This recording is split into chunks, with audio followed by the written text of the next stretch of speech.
10e partie. Philae, le principe féminin.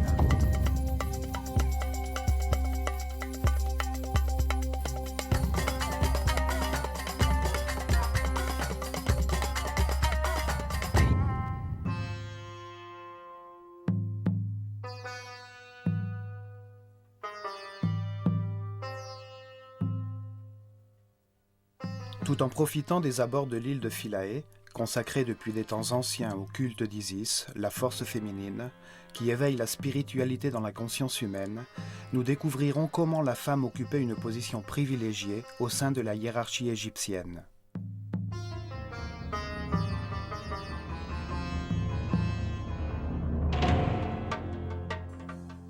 L'univers égyptien reposait sur le couple, le masculin et le féminin, égaux entre eux, chargés de créer l'ordre au milieu du chaos, de faire du monde une perfection et de la conserver ensuite pour l'éternité.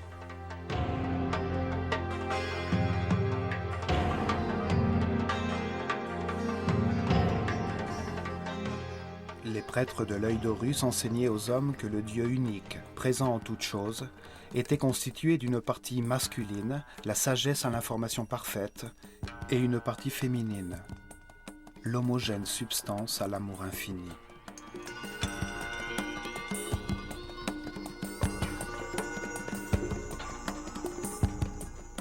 Au plus haut niveau de son univers divin et ordonné, Atum, ainsi nommait-on le Dieu unique, la sagesse absolue, alors que l'univers ne s'était pas encore manifesté, avait également une dimension féminine appelée Nun, la substance virginale, la matière indifférenciée et homogène, les eaux primordiales, l'amour infini. Atum et Nun, le couple originel en état de repos, activaient leur volonté divine, achevant l'équilibre existant, et ce faisant, ils devenaient Ptah et Sekhmet. Le même Dieu unique, mais désormais doté d'autres caractéristiques, puisque sa propre volonté le mettait en mouvement. Ptah, la partie masculine du Dieu unique, émettait une information créative. Sekhmet, la partie féminine, l'enfantait à l'intérieur de la substance d'amour, manifestant le fiat lux, l'énergie et la substance lumineuse en mouvement. Ptah et Sekhmet sont les feux multiplicatifs de tout ce qui a été conçu. Ils créent d'autres couples de divinités créatrices, les forces fondamentales nommées Néter, extension de la cause primordiale dans un univers divin.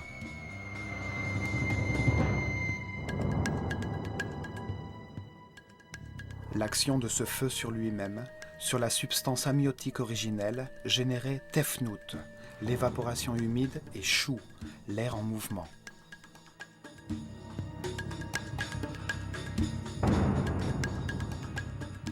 Ce couple de divinités, Tefnut et Shu, vapeur et air en mouvement, aide à différencier l'esprit primordial, en le condensant, en le matérialisant, générant un autre couple, Geb, la terre, et Nut, le ciel.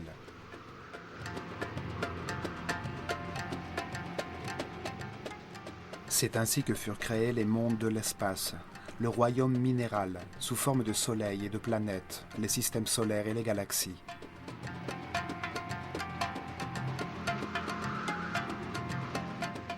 Dans ce monde divin, deux nouveaux couples sont nés, Osiris et Isis, Seth et Nephthys.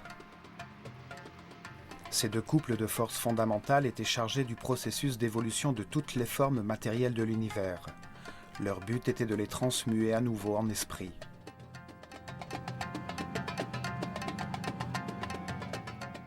Ainsi, sous l'action des divinités créatrices, la matière originale est différenciée. D'innombrables combinaisons mathématiques produisent différentes structures vibratoires. Sur la planète, le royaume végétal est né à l'état stationnaire et le royaume animal est né en mouvement.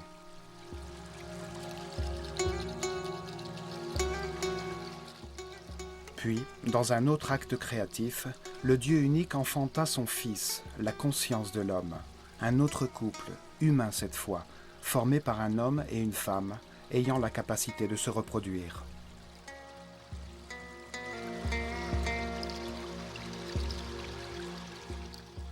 Une fois que cet acte a eu lieu, Ptah et Sekhmet, le couple qui créa l'univers, devient Amon et Mut, principe masculin et féminin du Dieu unique quand il crée l'homme.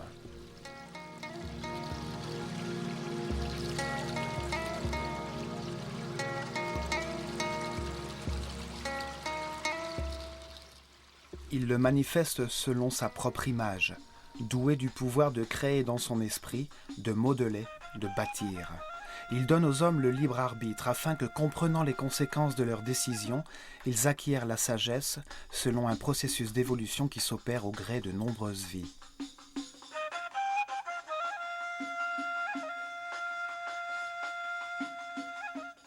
La structure égyptienne de l'univers divin et humain est fondée sur le couple.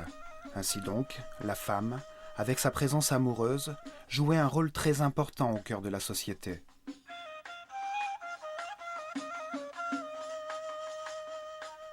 Depuis la reine d'Égypte qui donne naissance au pharaon, aux prêtresses vouées au culte d'Isis et d'Hathor, jusqu'à la mère de l'humble travailleur, elles étaient respectées et considérées à l'égal des hommes.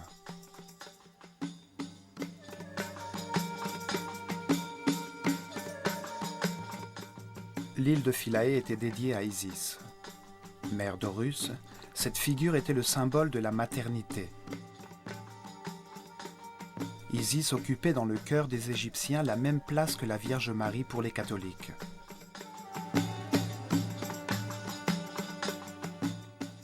Depuis des milliers d'années, des centaines de statues à son effigie ont survécu.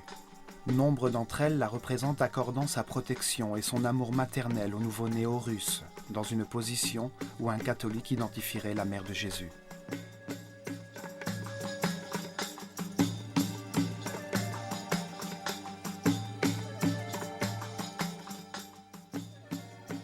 L'île accueillait les initiés et les prêtresses vouées à son culte dans une société égalitaire. Des centaines de femmes, appelées Mvet Neter, étaient chargées de l'éducation musicale, des danses et de jouer du sistre durant les rituels dans tous les temples d'Égypte.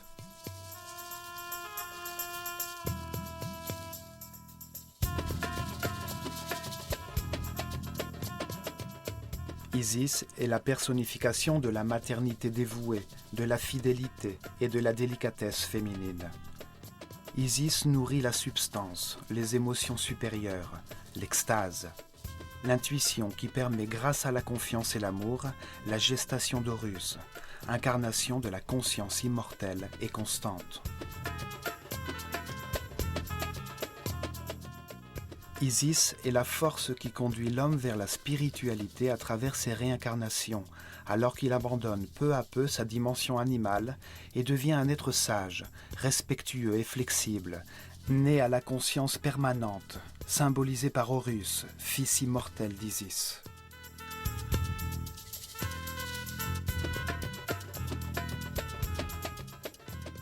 Isis est la matrice de cette conscience permanente. Elle fait naître dans l'univers intérieur de chaque homme les émotions supérieures lui permettant d'élever sa fréquence vibratoire. Isis descend des dimensions supérieures jusqu'à la conscience, inspiration qui produit les idées qui sont à l'origine des arts.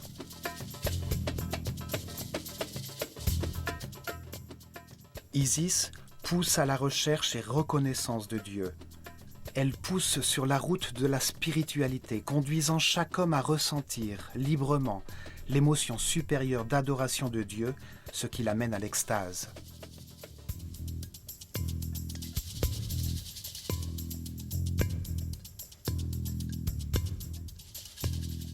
L'île de Philae était dédiée à cette force matérielle de l'univers.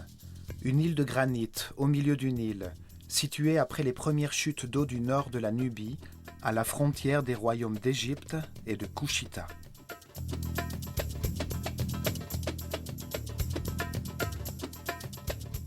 Philae signifie île ou monticule sur les eaux qui émergent au temps de Ra. Ce nom suggère l'usage sacré du site depuis des temps anciens.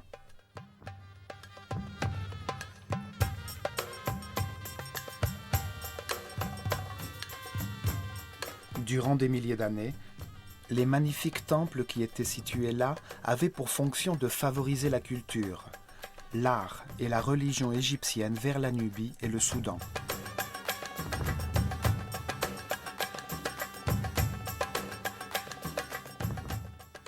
Les ruines les plus anciennes sont situées au sud-est. Là, il y avait un temple orienté vers l'étoile Canopus et dédié à la divinité Mandoulis.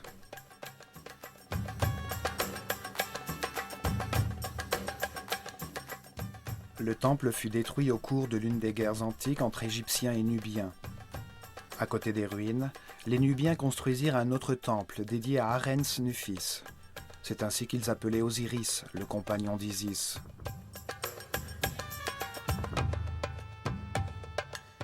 Les Égyptiens, reprenant le contrôle de l'île, construisirent un premier temple dédié à Isis. En 1250 avant Jésus-Christ, Ramsès II laissa une stèle sur laquelle il assurait avoir fait reconstruire le temple.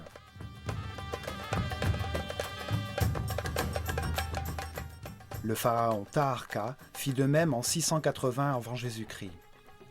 Et 120 ans plus tard, en l'an 560 avant Jésus-Christ, le pharaon Amasis commanda les sculptures du pylône.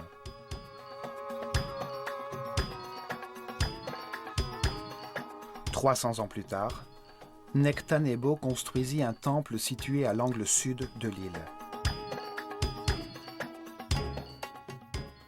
En l'an 250 avant Jésus-Christ, les pharaons ptolémaïques, successeurs d'Alexandre le Grand, décident de réorienter l'axe du temple de 21 degrés, afin de le recadrer sur l'étoile de Canopus qui s'était déplacée avec le mouvement du système solaire.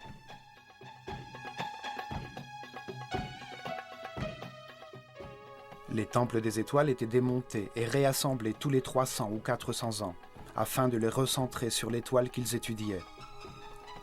Le mouvement du système solaire faisait sortir l'étoile des limites marquées par le pylône.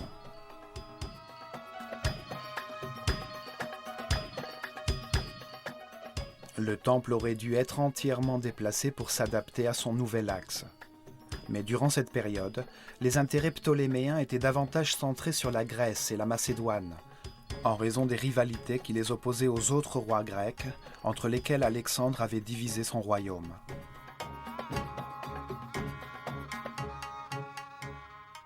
De plus, le fait que le temple soit situé sur une île rendait le travail plus difficile. C'est pourquoi ils décidèrent de construire un temple plus petit, avec un second pylône qui encadrerait la voûte céleste de façon adéquate, sans modifier le temple original.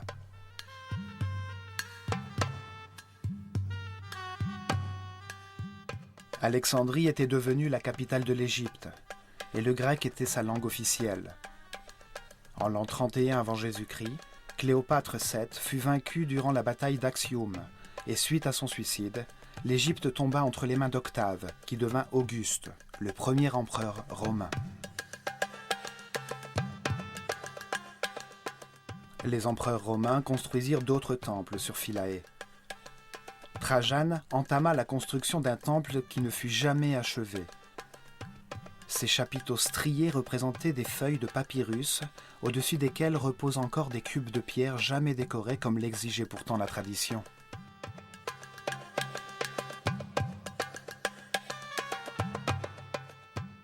Philae fut l'un des derniers sites d'Égypte où vivaient encore des prêtres voués à l'ancien culte. C'est à partir de ce moment-là qu'apparaissent les sectes gnostiques, connues plus tard sous les noms de Rose-Croix, franc-maçonnerie ou ordre des Illuminati, et qui conserveraient le secret du savoir égyptien. En 553 après Jésus-Christ, l'île, un des derniers bastions du paganisme égyptien, fut dédiée à saint Stéphane et à la Vierge Marie par décret de l'empereur Justinien.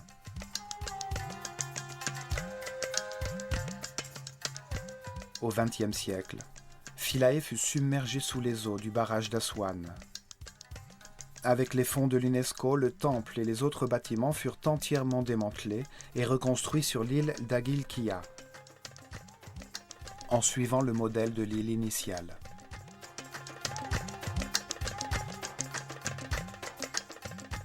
Le temple fut orienté dans la même direction que le temple original. Norman Lockyer établit l'axe du temple original à 76,5 degrés sud-est, centré sur les mouvements de l'étoile de Canopus au-dessus du pôle sud, dans la même position que le temple d'Edfu.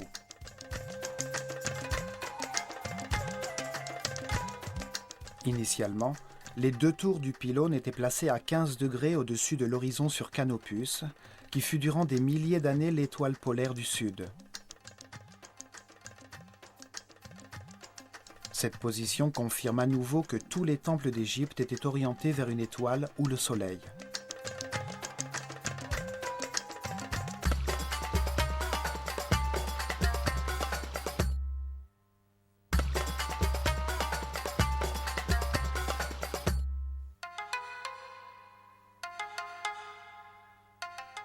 En arrivant depuis le Nil, on observe l'imposant bâtiment. Les deux pylônes qui forment la grande cour intérieure et le grand nombre de colonnes constituant la cour hypostyle qui conduit au temple de Nectanebo.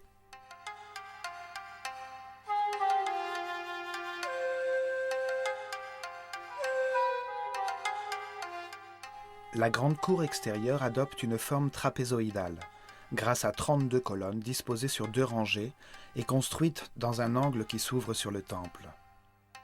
Cette disposition produit une illusion de grande profondeur. Les colonnes et un très long mur qui présente à distance régulière une série de fenêtres donnant sur le Nil forment un passage sombre. Toutes les colonnes sont différentes. Telle une canée de papyrus, leurs chapiteaux aux motifs floraux et aux couleurs vives adoptent différentes formes.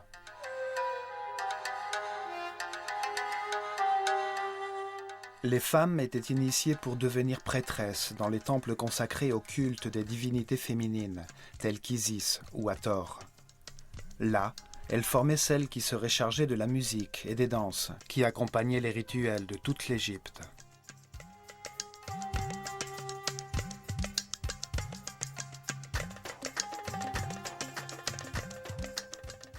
Les femmes qui se consacraient à la musique portaient le titre de Shemayet.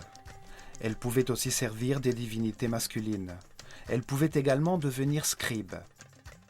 Elles étaient chargées de jouer du sistre, dont les sonorités pacifiaient les divinités et permettaient à l'esprit humain de trouver l'apaisement.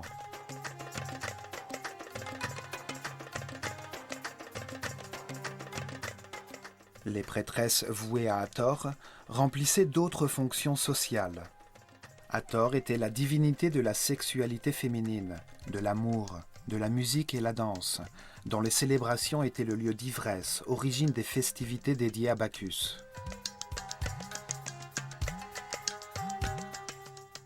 Ces prêtresses apportaient la fertilité et enseignaient aux hommes qui allaient se marier l'art de l'amour, afin de satisfaire leur future épouse.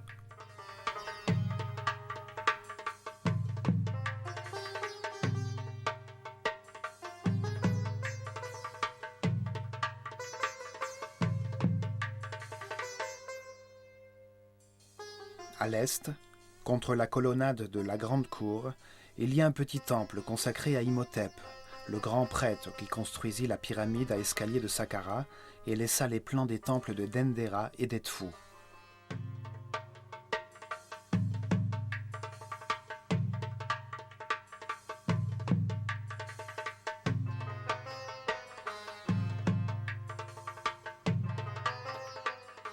Sur le premier pylône, comme dans de nombreux temples, on retrouve la figure du pharaon gravée dans la pierre. Dans ce cas précis, il s'agit de Ptolémée XII, qui frappa de sa canne les 9 célèbres ennemis d'Égypte.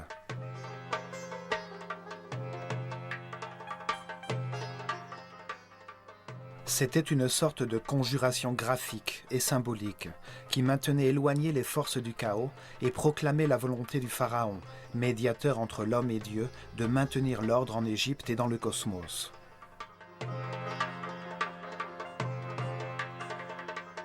La confrontation de l'ordre et du chaos est un exemple du principe de dualité selon lequel les Égyptiens concevaient l'univers. De la même façon, le pays avait 2 territoires, la longue vallée du Nil, appelée Haute-Égypte, et le delta qui s'ouvrait sur la Méditerranée, appelée Basse-Égypte.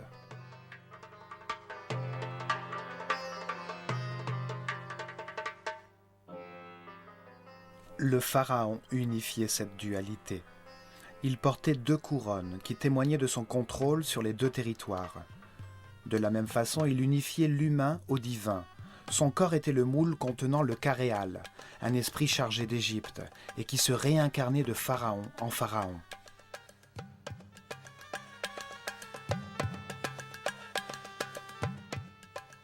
C'est pour cette raison que le pharaon, la personne la plus importante d'Égypte, représentait le degré de conscience atteint par le peuple durant son règne.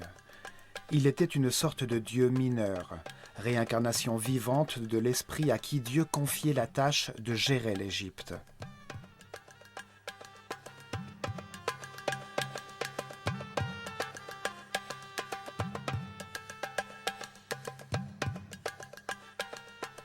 Le nouveau pylône avait 2 mâts où flottaient 2 oriflammes. Ces 2 tours auraient dû être symétriques et unies par un portique. Cependant, sur Philae, la tour de gauche possède une porte qui menait directement à la chapelle de la naissance.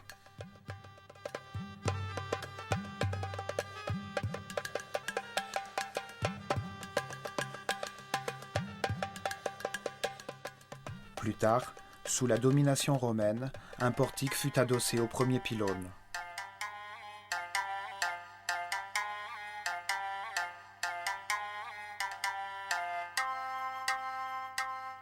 Dans cette chapelle, on célébrait la naissance des divinités et de leurs enfants, comme Horus, la maternité d'Isis, quand Sirius, sa correspondance stellaire, venait annoncer la nouvelle année, le solstice d'été et la montée du Nil.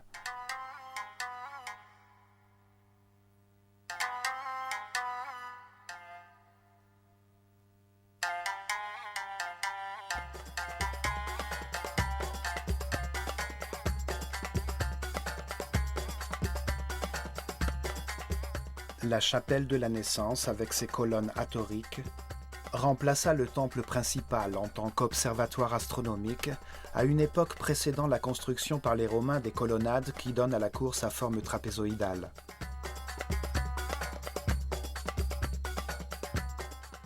Aucune société n'a autant que l'Égypte valorisé les femmes.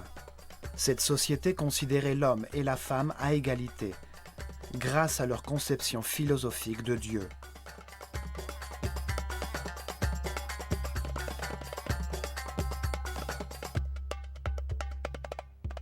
Les femmes avaient les mêmes droits que les hommes à posséder de la terre, acheter, vendre ou entreprendre des actions légales.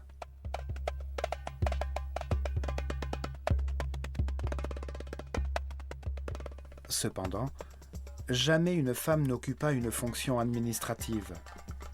Les hommes étaient chargés du maintien de l'ordre. Le pharaon gouvernait et les hommes administraient l'empire.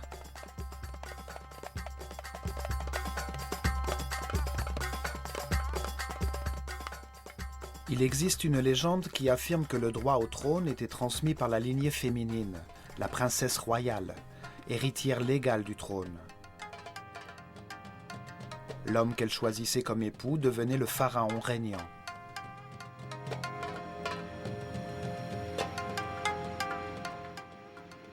Ce qui obligerait chaque roi, en dépit du fait qu'il soit le fils de son prédécesseur, à légitimer son accès au trône par un mariage avec sa sœur ou sa demi-sœur.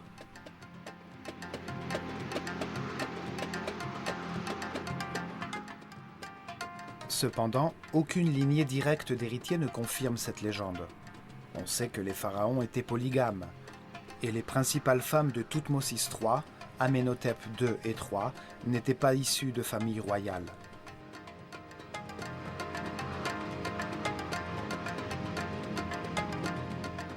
En réalité, les pharaons qui épousèrent leur sœur ou leur demi-sœur le firent par désir d'imiter les divinités Isis et Osiris, ou Seth et Nephthys, qui étaient frères et sœurs et époux.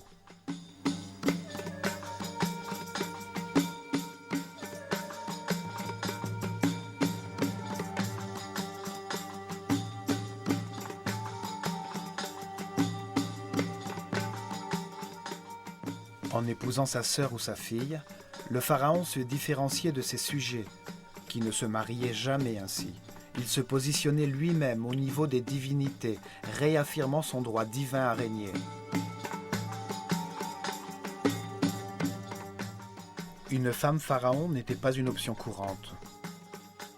La pharaone Hatshepsut accéda au trône en tant que régente de son demi-fils Thoutmôsis III, fils de son mari et demi-frère Thoutmôsis II et d'une autre femme.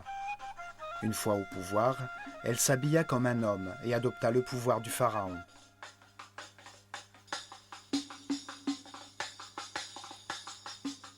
Après son règne, sa représentation en tant que pharaon fut systématiquement effacée, faisant disparaître des mémoires la trace d'une femme qui avait accédé au pouvoir d'une façon incorrecte. Cependant, ses représentations en tant que reine sont restées intactes.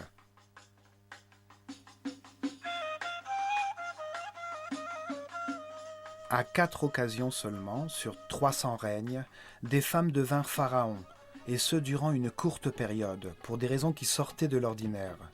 Il s'agissait de l'ultime recours de leur famille pour tenter de maintenir l'ordre.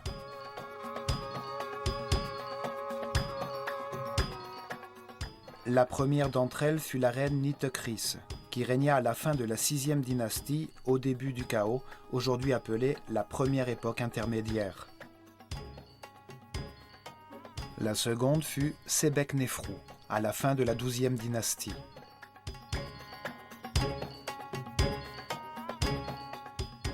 La troisième fut Taousert, qui prit le pouvoir après le chaos causé par Moïse et les 10 plaies qui s'abattirent sur le pays, quand son époux Séti II trouva la mort en traversant la mer Rouge. La quatrième fut Cléopâtre, après avoir tué son frère et avant que l'Égypte ne devienne une province romaine.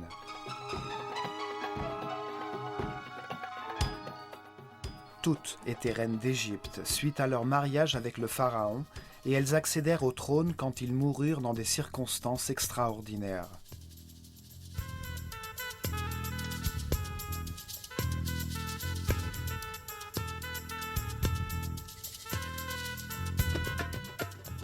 Les prêtres pouvaient se marier, mais ils ne pouvaient épouser qu'une seule femme. Tous les autres hommes, y compris le pharaon, pouvaient prendre pour épouse autant de femmes qu'ils le désiraient, mais la majorité d'entre eux optaient pour une seule femme. En Égypte, la séparation était légale dans le cas où le mariage échouait. L'homme devait rendre toutes les richesses et propriétés apportées en dot par la famille de sa femme, ainsi qu'une part de ses propriétés pour ses enfants.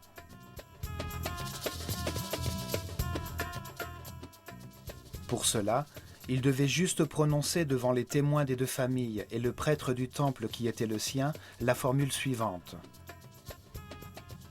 En ma qualité de mari ou d'épouse, je me sépare de toi et je te quitte pour toujours.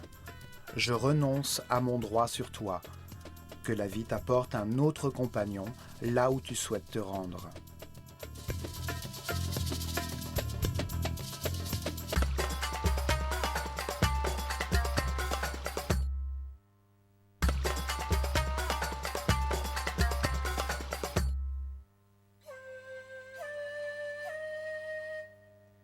En dépassant le nouveau pylône, nous atteignons ce qui fut la cour du péristyle, aujourd'hui constituée de la façade originale du temple, du passage de droite avec ses 10 colonnes et sur la gauche de la nouvelle chapelle de la Naissance.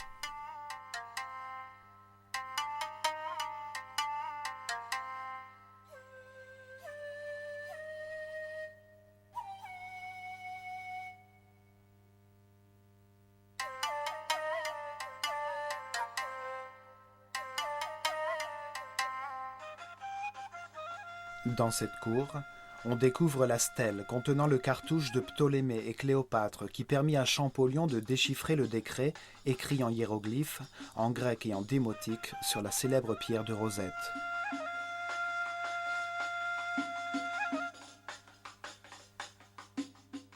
Ce décret obligeait à honorer la figure du pharaon. Pour mieux comprendre l'époque ptolémaïque, à l'époque de la restauration du temple, nous en résumerons le contenu.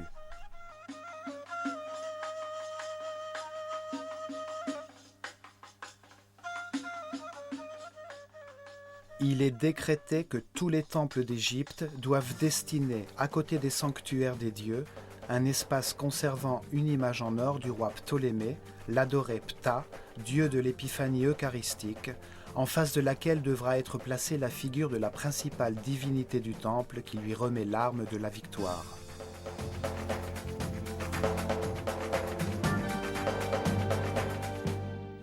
Tout ceci doit être conçu en accord avec le style égyptien. Les prêtres, vêtus de leurs robes sacrées, doivent l'adorer 3 fois par jour, célébrer en son honneur tous les rituels et le transporter durant les festivités à l'égal des divinités.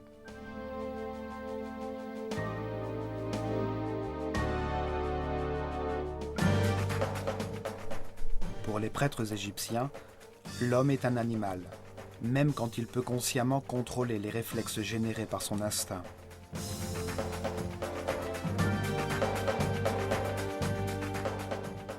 Les réactions automatiques permettent aux animaux et à l'homme de maintenir et de générer la vie.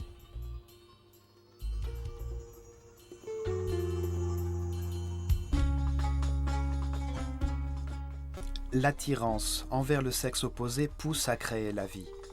Les désirs sont un mécanisme naturel qui signale un manque auquel il faut répondre pour maintenir la vie. La peur engendre l'agressivité ou la fuite afin de défendre la vie.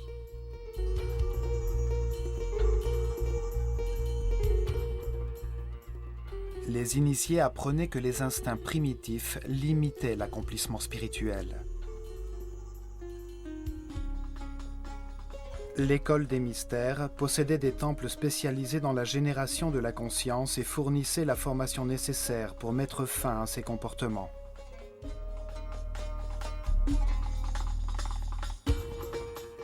L'instinct d'agression était contrôlé dans des temples tels que celui de Komombo. Là-bas, la peur était anéantie par la reconnaissance du fait qu'il n'y avait rien dont on puisse avoir peur, que la mort n'était qu'un autre stade de la vie. On y enseignait que la peur consumait l'énergie vitale nécessaire pour parvenir à la paix intérieure.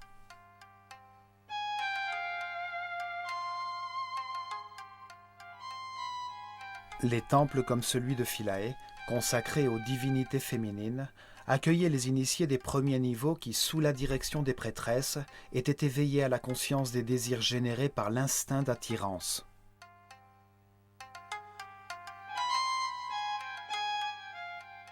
Le désir conduit l'homme à confondre besoin et attirance. Il produit une réaction de goût ou de rejet dans le centre des émotions, qui à son tour connecte les émotions dans le cerveau. Mais les sentiments sont polaires. Ils peuvent être joie ou tristesse.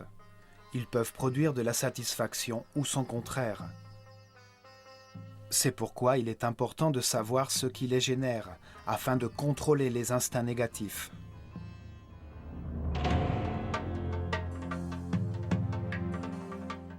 Les instincts négatifs provoquent l'apathie.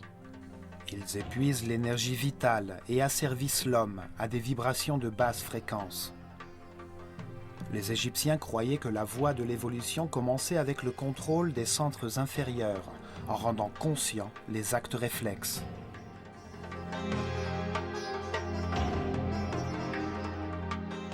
La méthode égyptienne de transcendance des émotions, de la convoitise, des désirs sexuels passait par leur reconnaissance et l'expérimentation. Un être innocent et sans expérience perd facilement le contrôle de lui-même. Il est vulnérable aux circonstances inconnues et peut aisément sombrer dans la dépression. C'est pour cette raison que la première étape de la formation des prêtres, hommes et femmes, les entraînait à reconnaître leurs désirs.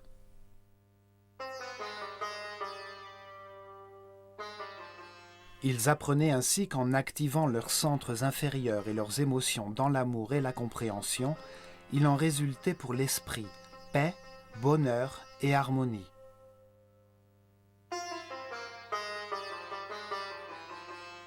Le temple était considéré par les prêtres comme un modèle du monde, au moment de sa création initiale. À ce moment-là, Dieu rendit l'univers manifeste en faisant émerger des eaux du chaos un monticule de terre à l'image de la décrue annuelle des eaux du Nil, permettant au Dieu créateur d'apparaître et d'apporter une vie nouvelle dans le pays.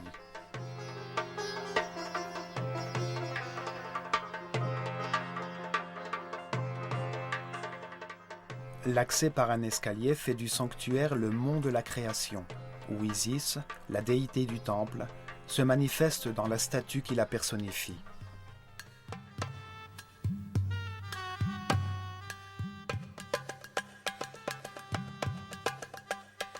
En montant vers l'intérieur, on arrive dans une petite cour entourée de colonnes, située au centre de la chambre de la vie, une salle hypostyle aux colonnes très élevées.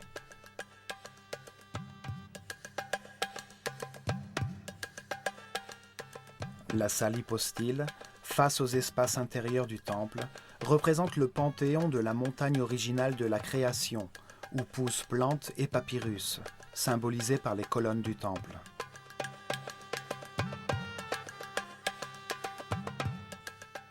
L'espace central, ouvert sur la chapelle pure, où les figures symboliques étaient exposées au soleil, selon un ancien rituel, pour renouveler leur énergie.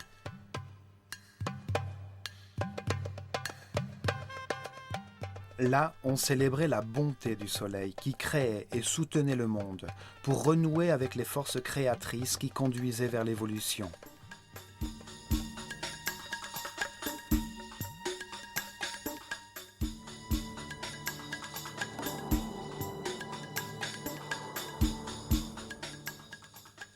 Les murs de cet espace étaient gravés, témoignant de la compréhension de l'univers. On observe aussi de nombreuses gravures de croix cosmiques, les signes d'une philosophie nouvelle introduite en Égypte quand Philae devint une église catholique.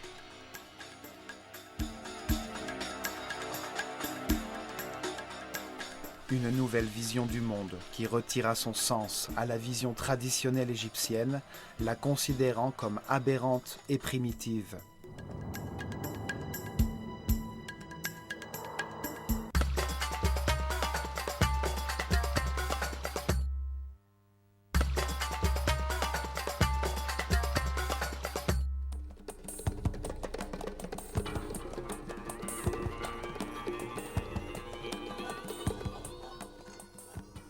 La maison de la vie, ou Père Ankh, était l'endroit où les textes sacrés étaient écrits, copiés et conservés.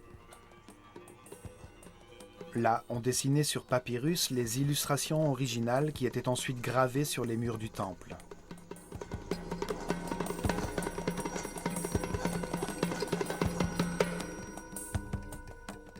C'est également dans cette salle, présente dans chaque temple d'Égypte, qu'étaient préparées les copies du livre des morts, utilisées au cours des rites funéraires.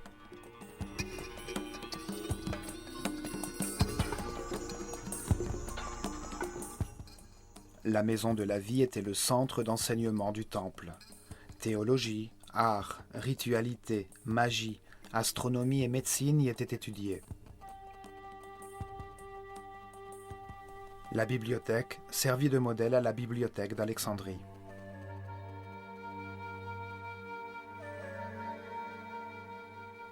Dans cette salle, les prêtresses jouaient de la harpe. On entonnait les hymnes et créait les musiques qui accompagnaient tous les rites religieux. Les Égyptiens attribuaient à la musique une origine divine.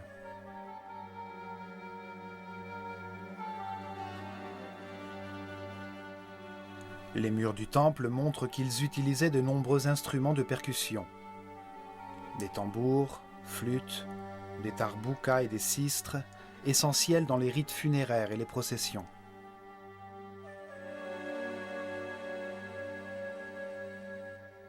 Les danses, musiques et chants stimulaient le créateur afin de maintenir la fertilité et d'éviter le retour du cosmos au chaos.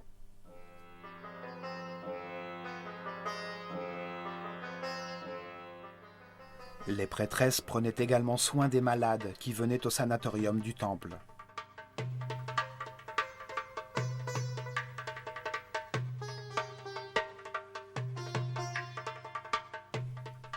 La musique étaient utilisés comme instruments de guérison spirituelle et matérielle, et les notes musicales servaient de mesure entre la terre et les planètes.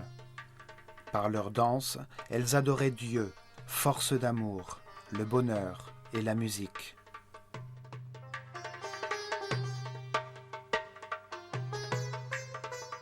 On arrive ensuite dans la salle des apparitions, dans ce cas précis non hypostyle, et sa salle traditionnelle qui communiquait avec l'extérieur par une ouverture latérale pour recevoir les offrandes du peuple.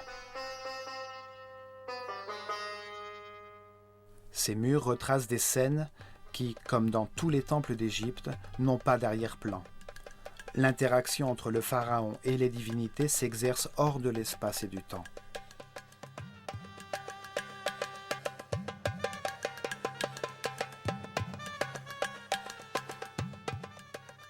Le temple était la scène où se représentaient de manière dynamique divers rituels au milieu des sonorités musicales des voix et des instruments. La récitation des paroles rituelles, l'odeur de l'encens, était un hommage à la divinité pour obtenir son soutien dans la continuité de l'univers. Des liturgies quotidiennes et un ensemble de festivals cycliques où des figures symboliques recréaient les mythes dont il faisait partie, au cours de rituels qui avaient lieu dans l'espace du temple, puis se poursuivaient en procession de barques sacrées, le long du Nil, en direction d'autres temples. Les diverses parties qui constituaient le temple étaient avant tout fonctionnelles. Elles montraient de quelle manière les prêtres concevaient l'univers. Ici, le rituel les dotait de pouvoir légitimant l'ordre hiérarchique social de leur civilisation. Le rituel générait et organisait cet ordre social.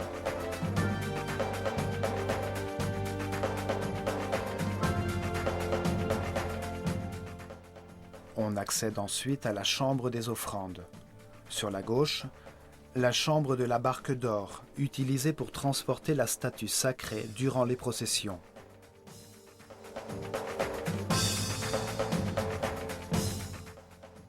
Depuis l'antichambre, un long escalier droit conduisait au toit du temple, où se déroulaient les cérémonies et d'où l'on observait le ciel.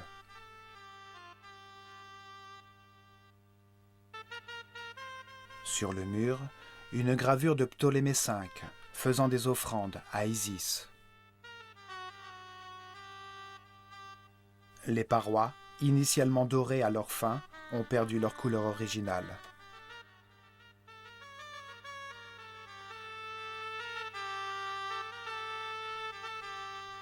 Dans le point central du temple se trouvait le sanctuaire d'Isis. Il abritait un autel de granit dans lequel se trouvait une représentation en or de la divinité. C'était la statue du culte qui, placée dans la barque d'or, sortait durant les processions et les rituels.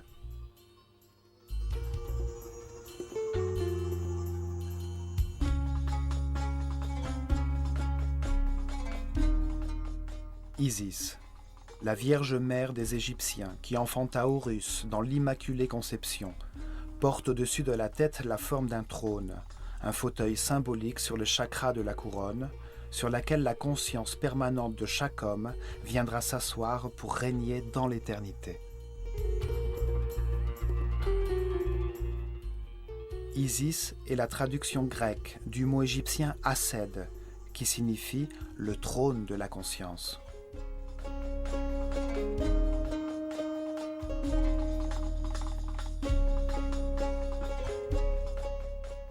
Elle a souvent été représentée avec un vautour au-dessus de la tête, sur lequel s'appuyaient des cornes de vache soutenant un disque d'or. Le vautour vole, entièrement voué à ses petits. Il transforme dans ses entrailles les substances en décomposition en alimentant une nouvelle vie.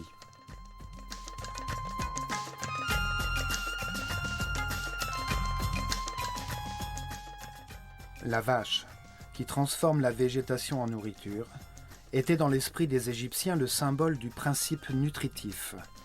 Ses cornes ont la forme de la lune ascendante. Elle enserre le disque solaire, source de vie et lumière de la conscience.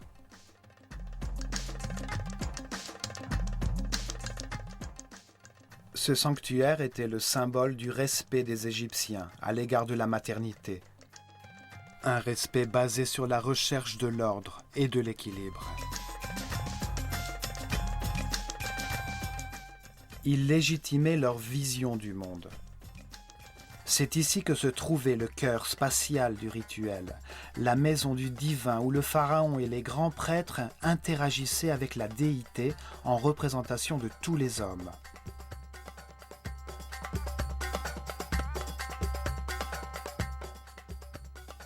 Les images sculptées de la divinité la maintiennent en vie dans l'esprit de ceux qui la voient aujourd'hui. Elle les fait participer à ses rites et partager ses offrandes.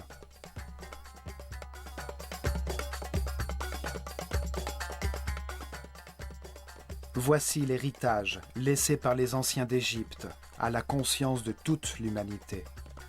La vision d'un univers de dualité. Un lieu pour expérimenter les contrastes de polarité et comprendre la neutralité.